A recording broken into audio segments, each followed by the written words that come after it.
দৃশ্যগুলো দেখে মনে করতেছিলাম আজ থেকে প্রায় 30 বছর আগের কথাগুলো। আগেকার দিনে বড় পুকুর বা দিঘিতে এত পরিমাণ মাছ পাওয়া যেত, ঘরের সব হাঁড়ি শেষ হলেও মাছ রাখার জায়গা হতো না, তখন মাটি খুঁড়ে মাছগুলো রাখার ব্যবস্থা করা হতো। আবার সেই দৃশ্য আমাদের সামনে চলে এসেছে, যেটা আসলেই নস্টালজিয়া।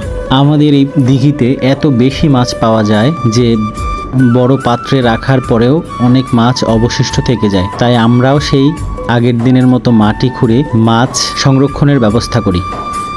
প্রায় 12 থেকে 15 জন লোক ফজরের নামাজের পূর্বে থেকেই মাছ ধরা শুরু করে, বিকেল পর্যন্ত বিকেল গড়িয়ে যায়, তারপরেও মাছ ধরা শেষ হয় না। আলহামদুলিল্লাহ অনেক বেশি মাছ আমরা পেয়েছিলাম এখানে।